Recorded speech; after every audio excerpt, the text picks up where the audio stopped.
विहार के संबंध में तो गुप्त शासक हुए हैं कुमारगुप्त। तो निर्माण किसने करवाया? तो 450 एडी में कुमारगुप्त के द्वारा निर्माण करवाया जाता है। 450 एडी या 450 ईस्वी में कुमारगुप्त के द्वारा, जो कि गुप्त शासक थे। आगे भी परवर्ती गुप्त शासकों में बालादित्य, क्या नाम मिलता है? बालादित्य और बुद्धगुप्त के द्वारा भी निर्माण कार्य करवाया जाता है। बुद्धगुप्त ये परवर्ती शासक थे। और खोज की बात करें तो खोज अलेक्जेंडर कनिंघम के द्वारा की जाती है। अलेक्जेंडर कनिंघम, और ये वही अलेक्जेंडर कनिंघम है जिनको भारत में एएसआई का जनक कहा जाता है। भारतीय पुरातात्विक सर्वेक्षण विभाग का जनक कहा जाता है अलेक्जेंडर कनिंघम को। और ये एएसआई के हेड भी रहे हैं। एएसआई के पूछा जाए एएसआई क्या है, तो आर्कियोलॉजी, ये एएसआई के हेड भी रहे हैं। तो इन्होंने नालंदा बौद्ध विहार को खोज निकाला।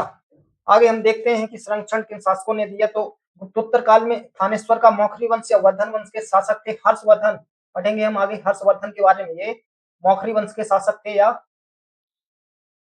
वर्धन वंश के शासक थे। तो माना जाता है कि हर्षवर्धन प्रतिवर्ष 100 गांवों को, प्रतिवर्ष 100 गांवों की आमदनी प्रदान किया करता था नालंदा बौद्ध विहार को।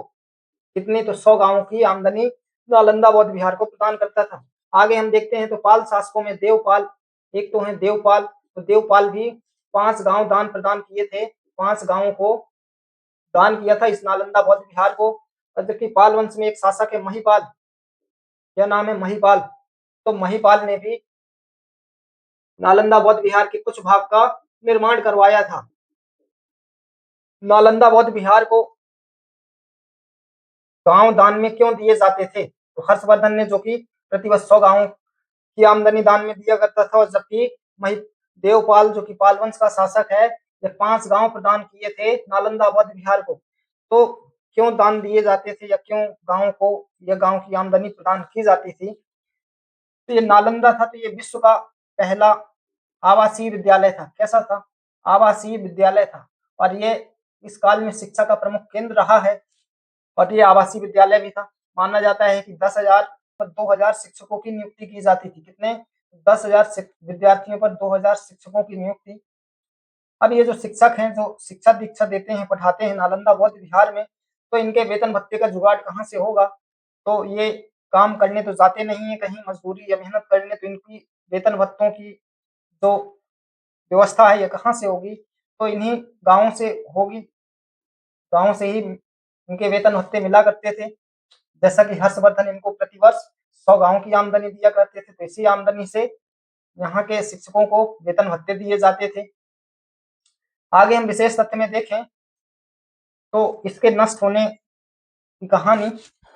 मध्यकालीन भारत में एक विदेशी आक्रांता था, तुर्क था, जो कि नाम मिलता है मोहम्मद गौरी। क्या नाम है? आगे पढ़ेंगे मध्यकालीन भारतीय इतिहास में मोहम्मद गौरी। तो माना जाता है मोहम्मद गौरी के एक सरदार था बख्तियार खिलजी, जिसने 1203 में इस नालंदा बौद्ध विहार पर आक्रमण करता है और इसको पूरी तरह से नष्ट कर देता है।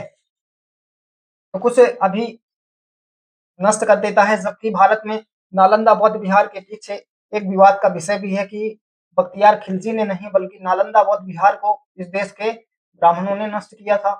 ये विवाद का विषय आज भी सोशल मीडिया में ऐसी कुछ अफवाहें हैं या न्यूज चलती रहती हैं। तो ये था नालंदा बौद्ध विहार। और ये भी देखें तो यहाँ किस चीज की शिक्षा दी जाती थी? तो महायान की शिक्षा दी जाती थी, बौद्ध धर्म की शिक्षा दी जाती थी। और यही कारण है कि भारत में हिनसांग और फाहियान जैसे यात्री आते थे।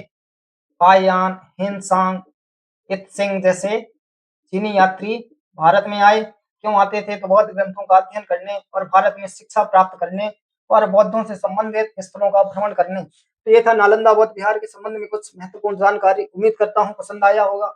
और ऐसी ही जानकारी के लिए उपकार 99 के, क्या है चैनल का नाम? तो उपकार 99 के यूट्यूब चैनल को सब्सक्राइब